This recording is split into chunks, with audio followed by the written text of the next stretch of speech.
당신의 위대한 스타트를 응원합니다.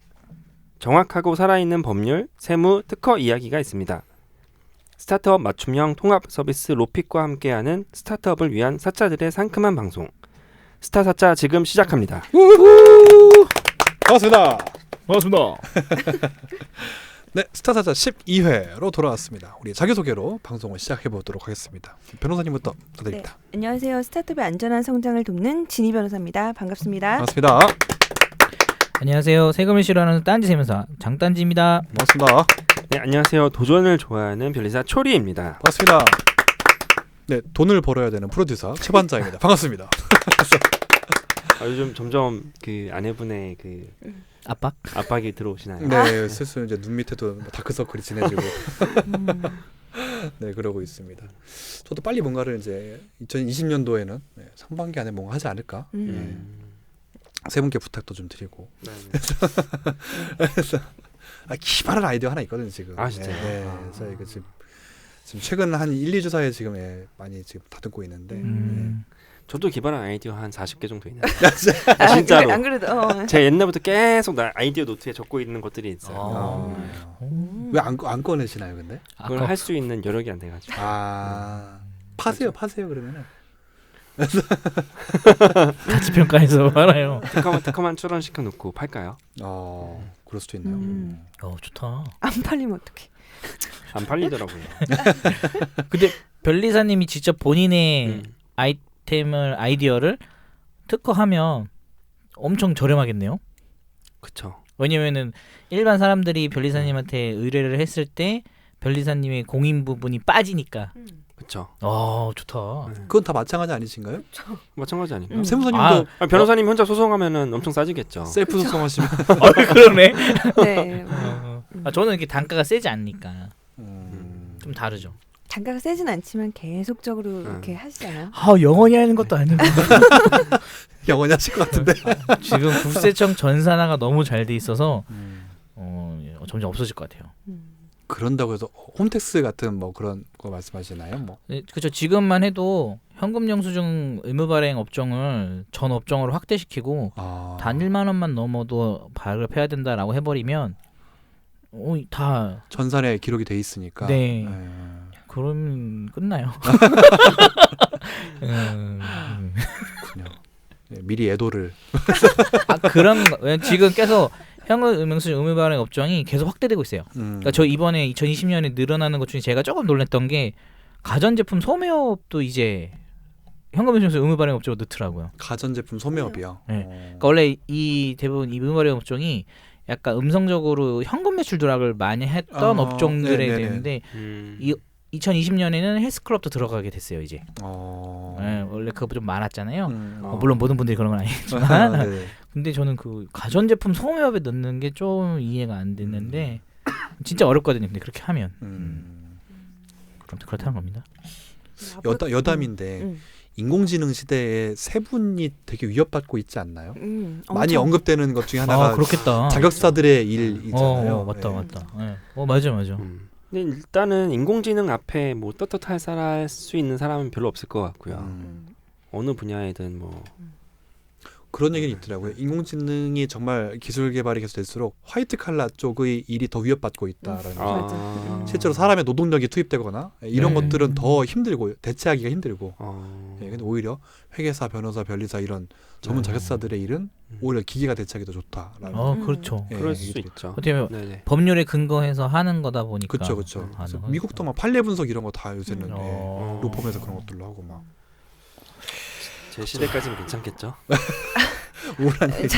한 50년은 더 해먹어야 되는데. 한 10년 정도 있으면은 바뀌지 않을까 싶어요. 그렇죠. 저희가 이제 판례나 이런 걸 검색하는 것들을 미국에서 AI가 뭐 1분 만에 한다고 하더라고요. 그러니까 뭐 명수는 정확하게 기억이 안 나는데 뭐 100명 정도라고 하면 그 100명의 변호사가 몇 시간을 할 그 양을 1분, 2분 만에 5분 안에 다 끝내버리는 거예요.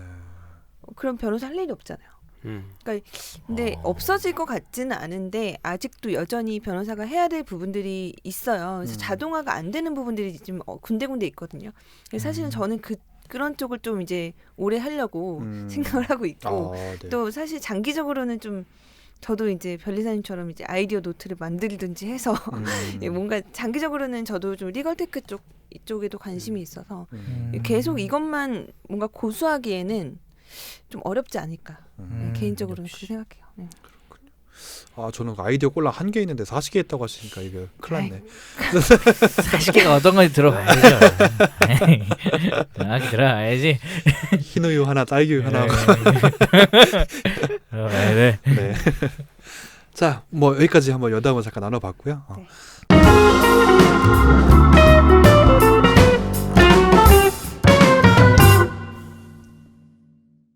저희 스타트차 12회는 사업자의 구분에 대해서 지금 이야기를 나누고 있습니다. 지난 시간에는 우리 세무사님께서 과세 사업자와 면세 사업자에 대한 이야기를 했었고요.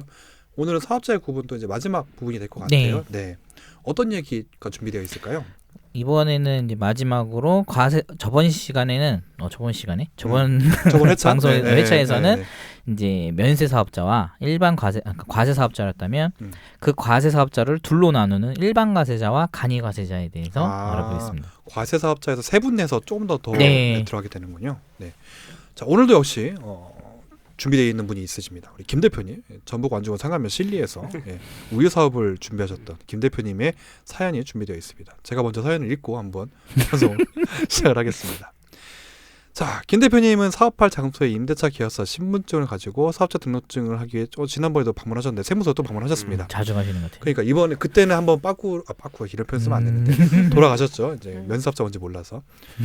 자, 이번엔 세무서에 비치되어 있는 사업자 등록증 신청서에 빈칸을 채워 나가게 됐습니다. 이제 면사업자 뭔지 알게 됐거든요. 근데 채우려고 봤더니 일반 과세자, 간이 과세자, 면세 사업자라고 체크하는 부분이 있었던 것입니다. 자, 내가 공부한 거 면사업자 하나인데 이게 또 무엇인가? 김 대표님의 사업이 면사업자가 아닌 걸 확실히 알고 있는데 일반과 관이 중에서 무엇에 해당하는지 또 몰라서 또 다시 돌아오게 됩니다. 아니 근데 안 따라오셔도 돼요. 장세무사님 이거 얘기 없었잖아요 우리. 세무 공무원한테 물어봐도 돼요. 긴급히 핸드폰을 하게 됩니다. 네. 자, 일반 과세자와 간이 과세자 도대체 무엇입니까? 네. 빠밤. 일단 간이가세자가 뭔지 한번 들어보시면 간이가세자는 일반 가세자와 마찬가지로 부가가치세가 부과되는 사업자이긴 한데 연간 매출액이 부가가치세를 포함해서 4,800만 원에 미달하는 영세한 사업자입니다. 물론 영세한 규모에 해당한다고 하여 간이과세자가 되는 것은 아니고요. 세무서에 신청을 하고 승인을 받아야만 간이과세자로서 적용을 받을 수가 있습니다. 주변에서 간이과세자가 세금을 조금 적게 부담한다는 이야기를 들어본 적이 있으실 건데 그렇다고 해서 일반 과세자에 비해 간이과세자가 무조건적으로 유리한 것만은 아닙니다. 우리 법에서는 영세하다의 개념을 연매출 4,800만 원으로 기준하고 있군요. 그러면은. 오, 그렇죠. 한 월 400만 원 정도 되네요. 400만 원에 이게 네. 순이익이 아니라 매출인 거잖아요. 그렇죠? 네, 그것도 부가세를 포함한 거니까 포함해서. 실질적으로는 한 360? 매출.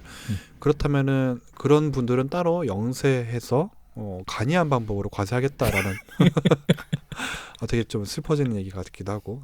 그래서 마냥 좋은 건 아니에요. 간이과세자라고 하는 것 자체가. 요건 자체는 연매출 4,800만 원 그리고 승인을 받아야 된다라는 요건이 네. 또 있어요. 네, 이 승인 역시 별도로 신청해야지만 되는 거죠.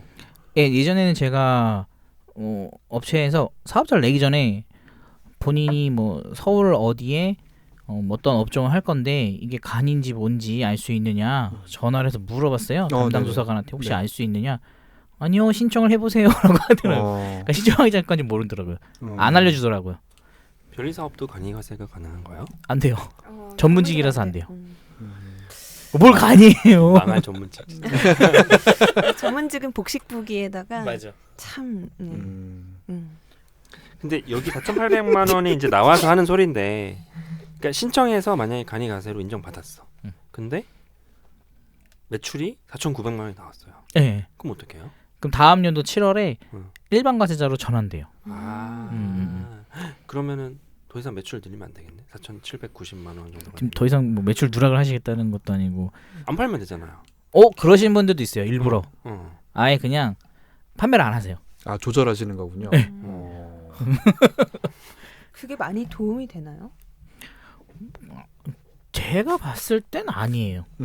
왜냐하면 세금이라는 건 내가 번 금액에서 몇 프로를 내는 거기 때문에 100만 원 벌어서 뭐 20만 원, 30만 원 내면 70만 원 남잖아요. 전 그게 낫다고 봐요. 근데 간이가세는 하긴 좀 다를 수도 있어요. 부가가치세에 대해서 되게 예민하게 반응하시는 분들이 있어요. 그건 너무 아까운 돈이다라고 하시는 분들 자체가 있어요. 간이가세는 거의 세금 정말 안 내세요. 영원 내다가 일반가세 딱 전환되면 갑자기 200, 300이 되니까 못하는 거죠. 근데 김 대표님 같은 경우는 이제 사업 시작하시는 분이잖아요. 네. 연 매출이란 게 없잖아요. 그렇죠. 이런 경우는 어떻게 해야 되나요? 그래서 시작할 때 간이가세자로 신청을 할 수가 있어요. 없으니까 자료가. 근데 안 되는 업종들이 있어요. 뭐 도매라든가 뭐 간해숭업이 아닌 제조라든가 아니면 뭐 이벤트 대행업. 특히 서울에 있는 부동산 임대들은 웬만해서는 안 되고요. 그런 것도 있어요. 임차료가 저희가 사업자 등록증 낼 때 임차료를 적게 돼 있는데 임차료가 400만 원이 넘는다. 그럼 간이가세가 또 안 나와요. 왜냐면은 400만 원이야 임차료는 매출이 그 이상으로 나올 거기 때문에 어떻게 보면 이분은 4,800만 원 당연히 넘는다라고 보는 거죠. 그런 경우도 있어요. 약간 어떤 상식선에서의 얘기 같기도 예. 하네요.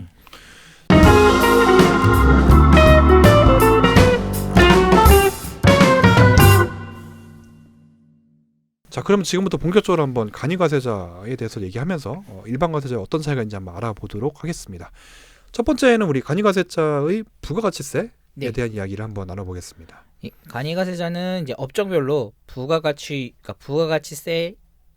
더해서 부가가치율이라는 게 이제 적용되는데요.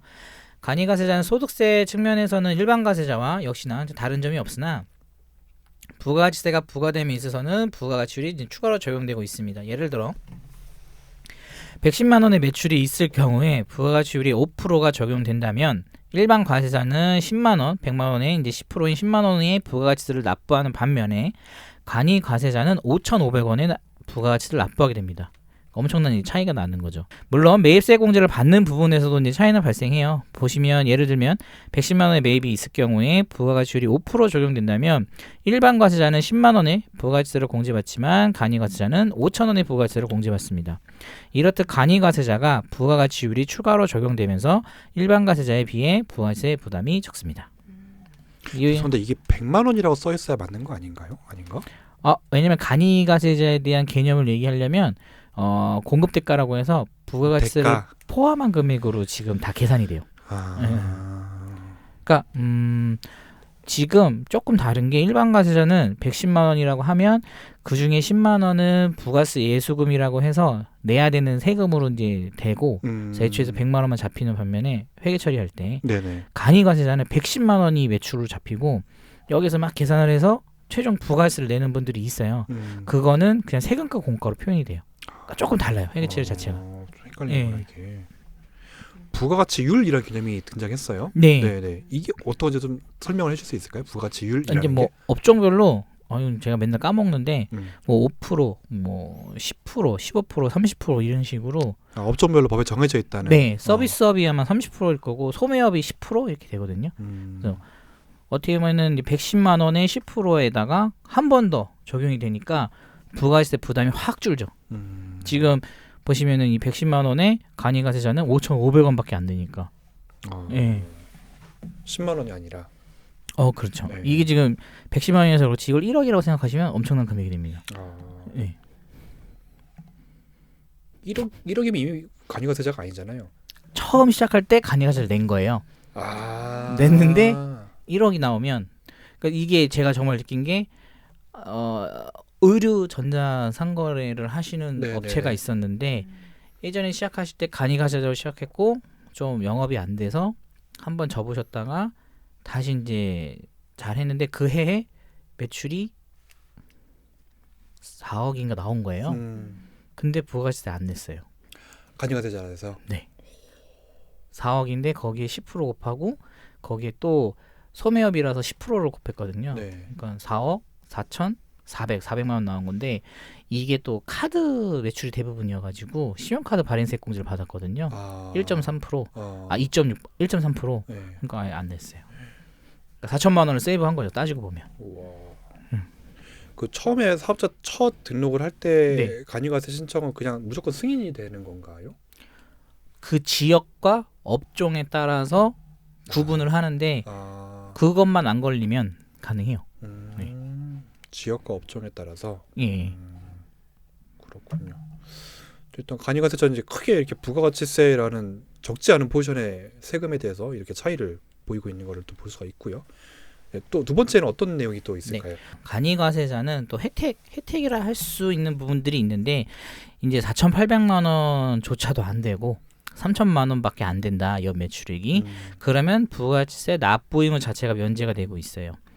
그래서 그거는 연간 매출이 4,800만 원에 미달할 경우에 영세 사업자로 보고 부가가치세 부담을 줄여주고 있는데 그에도 못 미치는 연간 매출액이기 때문에 그 부가가치세에 대한 납부마저도 이제 면제시켜 주겠다는 이제 취지입니다.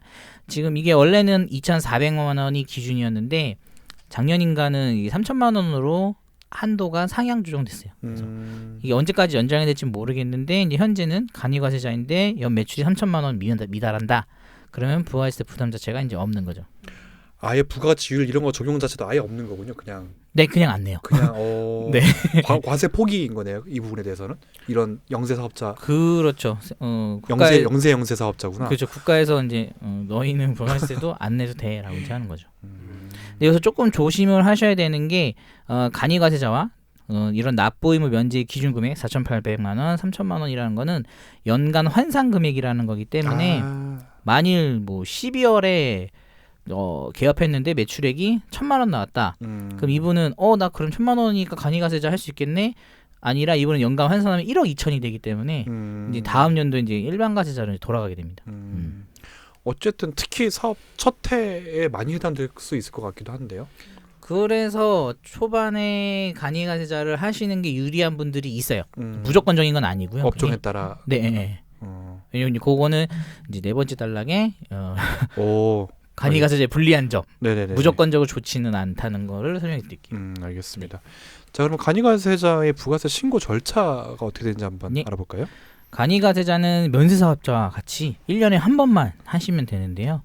법인 사업자는 4번, 개인 사업자는 2번을 하는 반면에 간이가세자는 이제 매출도 적고 영세하니까 그럼 너는 1년에 한 번만 해라고 해서 이제 매년 1월 25일까지 다음 연도 1월 25일까지 1년치에 대한 부가가치 지금 신고를 하고 있습니다. 그래서 면세 사업자는 1년치를 하는데 조금 어려운 부분이 있는데 간이가세자는 그래도 괜찮아요. 왜냐하면 어차피 매출이라는 금액만 좀 뽑아내면 되고 뭐 세액계산서 없겠구나. 카드, 현금 영수증, 뭐 건별 현금 매출 내역만 잘 만들어 놓으면 매입 부분은 다 알아서 조회가 되니까 그래서 조금 신고를 간편하게 하실 수가 있죠. 그럼 일반 과세자에 비해서 신고의 횟수는 적은데 신고의 내용도 다른가요? 조금 달라요. 실제로 달라요? 네. 그러니까 들어가는 뭐 매출 들어가고 매입 들어가는 부분들은 같은데 그 안에 들어간 아까 같은 부가지율이 추가로도 반영이 되고 그렇구나. 그리고 저희는 이제 매입세 공제 받을 때도 뭐 110만 원에 10만 원을 공제받는 게 아니라 거기에 또 부가지율가 근데 또 곱해지는 게 달라요. 지금 매출에서는 공급가액 플러스 부가가치세 여기에다가 부가지율이 곱해지는데 이 매입세 공제 쪽에서는 부가가치세 곱하기 부가지율이에요. 그래서 아까 110만 원을 제가 기준으로 처음에 말씀드렸을 때 내는 거는 5,500원, 공제받는 거는 5,000원. 금액이 달라요.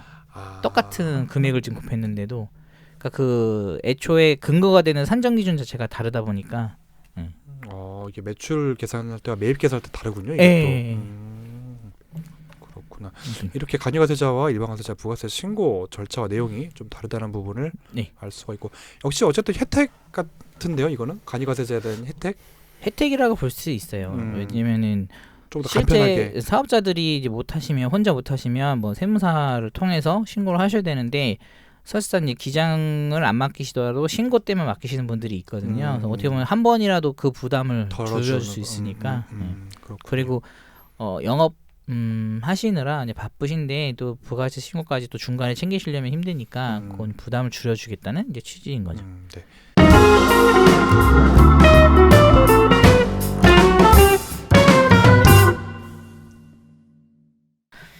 예, 그렇다면 간이가세자는 무조건 유리한 것만 있는 건 아니고요. 아, 네네네. 불리한 것도 있는데 간이가세자는 이제 부가가치세 환급을 받을 수가 없어요. 아까 면세사업자랑 비슷하네요. 지난 회차에서 아닌가? 그거랑 조금 개념이 달라요. 아, 네. 네. 어려워. 왜 환급 가져왔어? 입으로 낸 소리입니다 지금 제가. 영상 효과가 아니라. 이제 저희가 부가가치 신고를 할 때 이제 네. 매입 금액이 매출보다 크면 이제 매출 금액만큼 차감을 하고 남은 금액에 대해서는 부가가치세를 돌려받을 수가 있어요. 네네. 저희가 뭐 예를 들면은 매입이 5천만 원이고 매출이 2천만 원이다. 라고 하면 3천만 원이라는 매입이 더 많으니까 그에 해당하는 300만 원이라는 부가가치세를 돌려받을 수가 있는 구조인 거죠. 지금. 그렇죠, 네. 변호사님 엄청 싱겁게 숫자 나오니까 무너지네. 여기까지는 일단 일반적인 얘기를 하는 거죠. 그렇죠. 매입세 공제. 계산 들으면서 계산을 해보는데 잘 이해가 5빼기 2가 안 돼요. 안 돼. 5빼기 2. 돼서 300만 원이 돼서 30만 원 돌려받을 수 있다는 거 아니에요? 원래가 3천만 원의 10%인 300만 원을 공제받을 수 있다 이거죠. 네. 어쨌든 공식은 매출 빼기 매입은 납부인 거잖아요. 맞습니다. 그렇죠. 근데 맞습니다. 그 납부가 마이너스일 때 환급이 되는 거고. 맞습니다. 네. 맞습니다. 아, 잘한다. 네. 대충 이해했어. 근데 이 간이가세자는 이 매입 금액이 매출보다 크더라도 그 차액에 대한 부가가치세를 돌려받을 수가 없어요. 그래서 처음에 사업 초기에 부동산이나 건물 사시는 분들 부동산이나 시설 장치 기계 장치 비싼 거 있잖아요. 이런 금액들이 많이 들어가시는 분들은 간이가세자보다는 일반 가세자를 하셔야 환급을 받을 수가 있어요. 아, 저희가 아까 농담처럼 시작할 때 무조건 간이로 하는 게 유리한가라고 네. 했을 때 아니군요. 이것 때문에. 요 부분 때문에 특히 네. 사업 초기에 정말 간이가세자는 메리트가 있어요. 매출세액 부분에 관해서는 엄청 세액이 절세가 되니까. 그런데 초반에 초기 자본이 많이 들어가는 업종은 일반 가세자를 하시는 게 훨씬 유리하세요. 비교할 수 없이 유리하겠네요. 그 매입세가 어마어마할 텐데. 그렇지만 10억짜리 건물 산다 치면 1억이라는 부가가치세가 생기는 건데 네. 그거를 돌려 못 받을 수가 있어요. 그럼 이렇게 하면 되겠네요. 그러니까 첫 해는 간이 가세자로 한 다음에 약간 옷 파신 분처럼 그렇게 딱 혜택을 받고 시작할 때 냈다가 둘째 연도에 일반 가세자로 바꾸면서 이런 매입을 엄청 하시는 거죠. 가능하죠. 그렇게 하실 수 있으면. 진짜 업종에 따라서 많이 다르겠네요. 예. 예. 하고자 하는 사업 방향이. 그래서 스타트업인 경우에 초반에 인건비가 많이 들어가는 분들은 간이가세자 하시면 좋을 거고. 그렇겠네요. 어차피 인건비는 부가세하고는 관련이 없으니까. 예. 예. 그런데 뭐 조금 뭐 공장이라도 약간 시설을 갖추셔야 되는 분들이면은 그런 분들은 일반 가세자가 더 나을 수가 있어요. 그렇군요. 항상 유리하지만은 않다. 예. 예. 부가세 환급 굉장히 큰 부분이네요. 이거는 정말 조심하셔야 돼요. 네. 어쨌든 이런 부분을 그냥 무조건 단편적인 지식으로 간이가세자가 유리하대라고 해서 무조건 하는 게 아니라 그렇죠. 세무사님께 상담 받아라. 근데 처음에 간이가세자를 내셨는데 만약에 지금 매출 없는데 나 엄청 큰 지출을 해야 돼. 투자도 받았어. 그러면은 간이가세 포기를 하시고 일반 가세로 돌려놓으신 다음에 하시는 게 나을 수도 있어요. 부가가세가 너무 아까우니까. 네네네. 그 전환이란 것도 따로 꼭지 하나 좀 준비가 돼 있죠?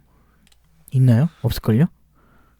아닌가요? 네, 이건 제가 방금 즉흥적으로 생각해낸 거라. 아, 진짜요? 네. 알겠습니다. 왜냐면 요 개념까지 들어가면은 두 분이 자실 것 같아요.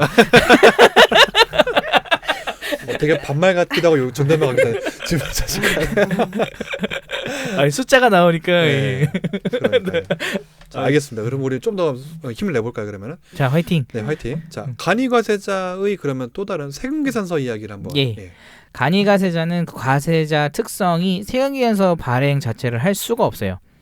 상대방이 이제 소비자가 아닌 사업자인 경우에는 세금계산서를 이제 요청할 거예요. 발급을 해달라고. 근데 간이가세자는 이에 응할 수가 없어요. 발행할 수 있는 권한 자체가 없기 때문에. 근데 이제 설사 세액계산서 발행한다고 해도 그런 이제 상대방 사업자는 세액계산서를 받았으니까 나 적격적인 빙이니까 부가세세 공제받을 수 있겠다라고 생각할 수 있을 건데 공제 자체가 안 돼요. 왜냐하면 세액계산서 발행을 할 수 없는 간이가세자로부터 받은 거기 때문에. 간이가세자도 일반 가세자의 한 종류이잖아요. 그럼에도 불구하고 세방계산서를 발행할 수 없네요. 예, 할 수 없게끔 되어 있고. 그래서 근데 여기서 조금 헷갈리실 수가 있는 게 홈택스에 들어가서 전자로 세액계산서 발행을 하면 또 돼요. 간이가세자가. 그러니까 저희도 그래서 실제 신고를 할 때 매입 세액계산서를 받아서 저희 업체가 받아서 매입세 공제를 하고 마지막에 저희가 또 체크를 하는 시스템이 있거든요. 네.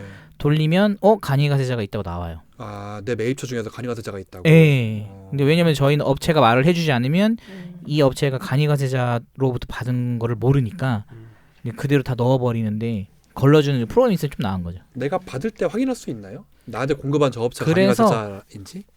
이게 가능하시면 제일 좋은 게 상대방 그러니까 거래하는 상대방의 사업자가 뭔지 아시려면 사업자 등록증을 달라고 하시는 거고 근데 사업자 등록증은 발급일이 있어요. 발급일. 네. 이게 지금 받기는 했지만 발급을 뭐 2년 전에 한 걸 수도 있고 아니면 저 이번에 임대차 계약서 새로 들어갈 때 보니까 1980년도 거 사업자 등록증 주더라고요. 뭐 네. 마치 뭐 기념일량 그걸 가지고 있던데 근데 그걸 가지고 한번 홈택스에서 조회를 해보실 수가 있어요.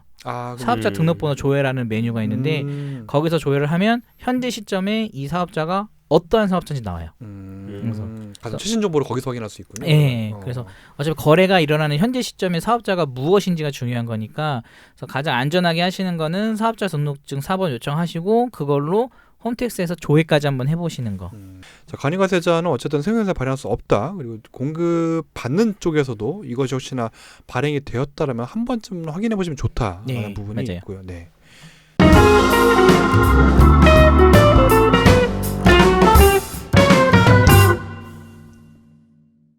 자, 그러면 6번째 이야기입니다. 간이가세자가 될 수 없는 경우에 대해서 네. 한번. 네. 간이가세자를 이제 하고 싶어도 이제 선택을 하실 수가 없는 경우가 있는데 이제 연간 매출액 4,800만 원에 미달할 정도로 영세한 사업자로 간이가세자를 보고 있기 때문에 해당 취지에 적합하지 않은 경우라면 이제 선택을 할 수가 없습니다. 영세하지 않으면. 네. 그래서 일단 법인은 간이가세자 자체가 안 되고요. 형태 자체가. 매출과 상관없이. 네, 왜냐면은 어느 정도 규모와 형태를 가지고 있기 때문에 가지고 있다라고 보고 있기 때문에 이제 적용을 못 받을 수가 없는 거고 대표자가 기존에 일반 가세자가 있다면 추가로 뭐 본인이 뭐 도소매를 해서 기존 사업자가 있었는데 나 이번에는 전자상거래로 작게 한번 해볼까? 요거는 나 그럼 간이가세자 내야지 딱 했는데 안 돼요. 내가 일반 가세자를 가지고 있기 때문에 그리고 역으로 내가 간이가세자를 가지고 있는 상황에서 일반 가세자를 또 낸 거예요. 네. 이거는 이제 여건상 어쩔 수 없이 일반 가세자 냈는데 그러면 기존에 있던 간이가세자가 일반 가세자로 바뀌어요. 결국에 간이가세자와 일반 가세자는 공존할 수 없어요. 어쨌든 일반 가세자로 덮어 씌워지는군요. 내가. 그렇죠. 일반이 끼면은 무조건 같이 바뀌게 돼요. 그래서 도매나 전문직은 영세하다고 볼 수 없기 때문에 할 수가 없고 동일한 업종이라 하더라도 뭐 서울은 안 되는데 저기 지방은 될 수도 있고 그러니까 지역이라는 요건도 있다고 보시면 됩니다. 도매를 또 꼭 집었어요. 그러니까 보통 B2B라고도 생각할 수 있는. 예. 네, 그 도매는 이제 작게 한다고 보기는 어려우니까. 네. 그래서 저희가 예전에는 사업자 등록증 낼 때 사업자분들이 도소매라는 말을 많이 썼어요. 그렇죠. 네. 도매도 하고 소매도. 네. 그러니까 본인이 실제로는 일반 소비자들을 대상으로 하니까 소매인데 사업자 등록증에는 도매까지 넣고 싶은 거예요. 도소매로. 그러면 이제 세무서에서 이거 도매 때문에 안 된다고. 예, 그렇게 가는 경우도 많아요. 그렇군요. 저도 이걸 배웠을 때 예전에 그 강사분께서 계속 예로 들었던 건 구멍가게 할머니였거든요. 간이가세자 이꼴 구멍가게 할머니. 그래서 그거를 할머니가 어떨 줄 알고 이미지화를 그걸 하라는 거야. 그 할머니한테 부가세 신고하라고 해봐. 얼마나 힘들겠어. 막 이러면서 막 했던 기억이 있는데, 네, 그렇죠. 그분께서 막 B2B 하시고 막 전문직이시고 이러지 않겠다는 갑자기 변리사일 수도 있는 건데 그렇죠, 그 할머니가. 네, 그럴 수 있는 거죠. 네, 그럴 수 있는 거죠. 우리 진희 변호사님이 나중에 부업으로 구멍가게 하실 수 있는 거잖아요. 그렇죠. 30년 뒤에. 모르는 거죠. 갑자기 막 벤틀리 타고 소송하러 가고 낮에 담배 팔고 밤에 컨설팅 하시고. 가능합니다. 예, 어쨌든 갑자기 이상한 얘기를. 자, 오늘 마지막 이야기가 될 것 같아요. 예, 간이가세자와 일반가세 전환에 대한 이야기를. 예, 간이가세자가 이제 연간 매출액이 이제 4,800만 원이 넘어가게 되면 별도로 세무서에 신청을 하지 않더라도 세무서에서 일반가세자로 전환된다라는 통지를 보내게 됩니다. 그러면 간이가세자로서 1년 기간에 대한 부가가치세 신고를 이제 1월에 하게 되는데 그때 매출액이 확정이 되니까 바로 다음 연도 상반기는 바뀔 수가 없고요. 왜냐면 신고 자체를 1월에 하기 때문에 그래서 이제 다음 연도 7월에 그래서 일반 과세자 전환이 됩니다. 6개월치 그게 끝나고 나서. 그렇죠. 이제 네. 어떻게 보면은 길게는 1년 반까지는 간이 과세자를 하실 수 있는 거죠. 여기서 연간이라고 했는데 그 연간이 딱 달력 기준으로 1월부터 12월을 의미하는 걸까요? 네, 매출액이? 네, 지금 저희가 부가가치세, 소득세 이런 것들은 다 1월 1일부터 12월 31일로 잘라가요. 근데 이제 법인 같은 경우는 해당 법인의 사업연도를 정할 수가 있으니까 뭐 3월 1일부터 2월 28일 이렇게 자유롭게 선택을 애초에 법인 설립 시에 선택을 하실 수 있는데 요 부가가치세랑 소득세는 딱 정해져 있어요. 그럼 제가 2020년 4월에 창업을 했어요. 예. 네, 4월에 사업자 등록을 했어요. 그럼 4월부터 12월까지밖에 매출이 없는 거잖아요. 그렇죠. 그러면은 그것도 어쨌든 연간 매출이 아까 근데 12개월로 나눈다. 이제 연환산 시켜야 돼요, 연환산 그거를. 시킨다는 네. 거구나. 몇 월에 했어도 연환산에서 12개월로 되는 거네요. 그러면은 몇 월에 개업을 했어도. 그렇죠. 뭐 하셨는데 뭐 한 4천만 원이다라고 하시면 발생한 게 아마 환산하면 4,800이 넘을 거예요. 그렇게 되면 4월에 이제 개업인 거니까. 그렇죠. 그렇게 될 거예요. 뭐 나누기 8에 다 곱하기 12하고 뭐 이렇게 해가지고 몇 월에 개업했다가 의미가 없군요. 그러면은 그렇죠. 1월 그렇죠. 1월 1일날 개업한거나 그렇죠. 12월 1일날 개업한거나 네. 어쨌든 연환산에서 계산을 하니까. 그렇죠. 어떻게 보면은 그래도 1월달에 하시는 게 그나마 나은 거죠. 왜냐면 실제 소득으로 실제 매출을 할 수 있으니까. 예, 그러면 만약에 11월에 개업하신 분이 한 달만 매출 많이 발생할 수도 있어요. 그렇죠. 유독 500만 원 이렇게. 예. 그러면 연환산 시키면 이렇게 하면 돼요. 12월에 했는데 500만 원 한 거예요. 예. 그럼 6천만 원으로 환산이 되잖아요. 보통은 100만 원씩밖에 못 하는데. 그렇죠.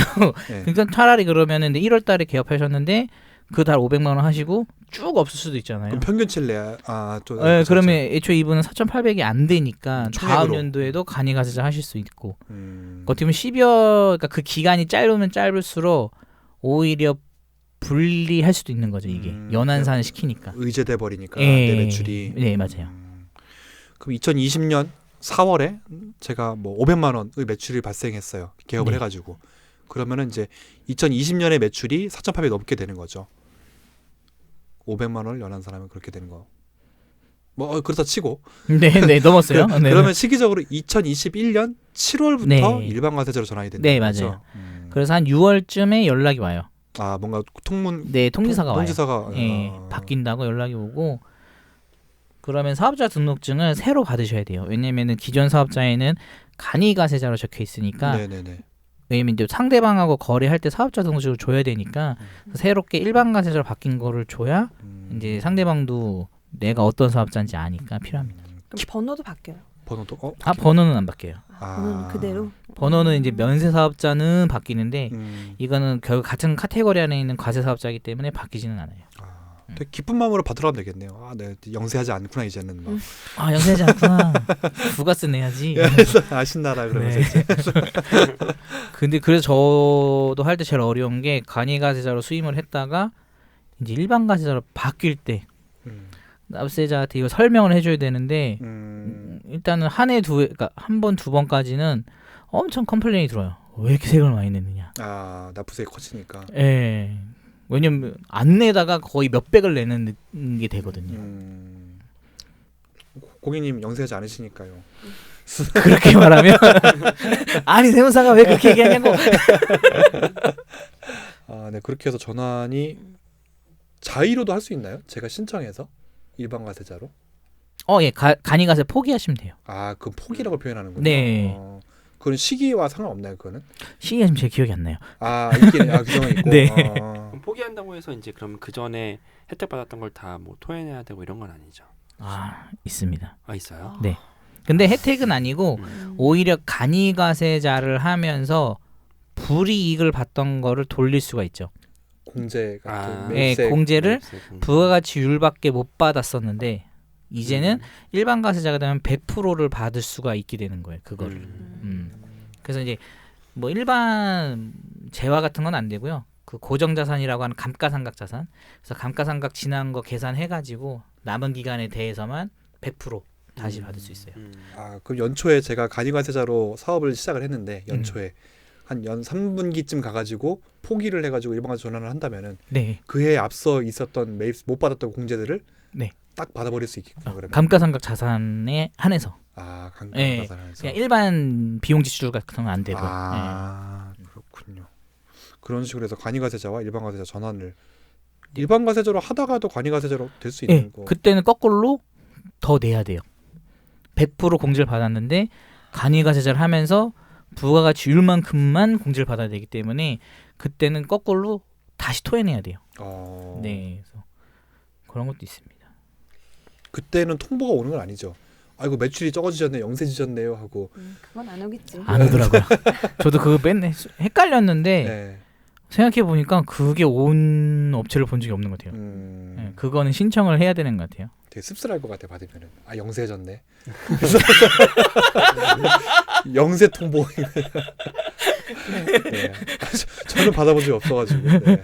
사업자를 해본 적이 없어서 아직. 다시 받아보고 연락드리겠습니다. 네, 그럼 오늘 여기까지가 준비된 내용인 것 같아요. 혹시 뭐 또 추가 질문이나 뭐 그런 게 더 있으실까요? 없습니다. 네. 두 분을 넣으시는데. 저희가 실은 오늘 회식이 준비되어 있지 않습니까? 신나는. 네, 그렇죠. 그래서 지금 다들 빨리 끝내기를 기대하시면서. 잘 들었습니다 오늘. 근데 사실 자기 분야가 아니면 저도 두 분 하실 때는 되게 조용했던. 그렇죠. 어렵죠. 네. 맞아. 그냥 막연하게 그냥 이걸 들으면서 이게 정말 그 전문가분들하고 얘기를 하지 않고 본인이 이게 간이가세가 무조건 유리하다는 얘기를 처음 들었어요. 저도. 근데 저는 제가 변호사 개업할 때 보니까 간이가세자의 대상에서 제외됐더라고, 변호사 업종은. 전문직으로. 네. 또 하시려고 했군요. 왜냐하면 처음에는 뭐 변호사로 개업하면 없잖아요. 처음부터 막 발생하는 게 아니니까. 근데 그게 안 되는구나라 생각을 했는데 이런 부분들을 간이가세에서 일반가세를 왔다 갔다 하거나 아니면은 그 각자의 그 분리하거나 좋은 점이 있을 것 같은데 오늘 설명을 들으니까 이거 혼자 파악하기 쉽지는 않을 것 같아요. 저도 지금 되게 헷갈리고 그러면은 간이가세자가 불리하다는 사람의 그 얘기들도 있거든요. 그 어떤 게 더 좋은 건지 그냥 간이하니까 무조건 좋다고 생각했는데 오늘 들으면서 진짜 내가 그냥 전문직이 아니고 그냥 일반 사업자였다면 굉장히 고민을 했을 것 같다는 생각이 들었어요. 네. 그러게요. 아까 저도 들으면서 내가 스타트업을 시작한다면 내가 과연 처음에는 방송 초반에는 관이가세자가 무조건 유리하구나라고 생각했었는데 부가세 환급에 대한 얘기를 하면서는 정말 업종에 따라서 많이 다르겠구나 싶더라고요. 인터넷 홈쇼핑, 인터넷 쇼핑 같은 경우에는 유리한 부분이 좀 있을 것 같기도 하고요. 그렇죠. 집에서 하시는 분들이 많으니까. 네. 소규모로 그냥 하신다면 될 수 있을 것 같아요. 진짜 전자상거래는 아까 4억 말씀드렸잖아요. 네. 그 업체는 다음 해에 일반가세 바뀌고 나서는 3천만 원 부가세 냈어요. 제가 아는 업체인가요? 한번 상담하셨을 거예요.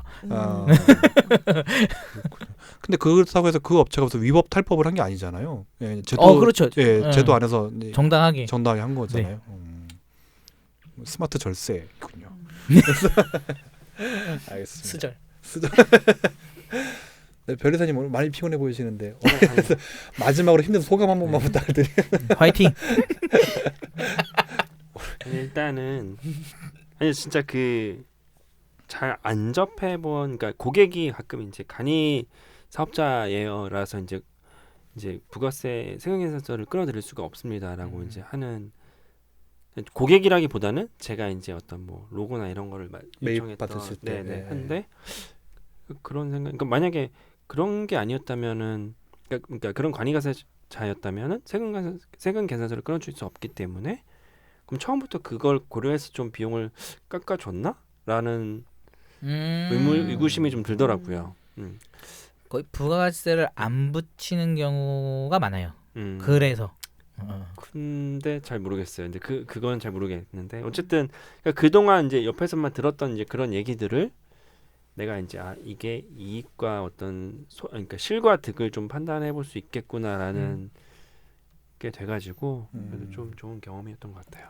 그러고 보니 과세사업자 입장에서는 간이가세자랑 거래하는 게 조금 달갑지 않을 수 있겠네요. 전 그런 것 같아요. 맞아요. 왜냐하면 진짜 깎아준 건지 잘 모르겠으니까.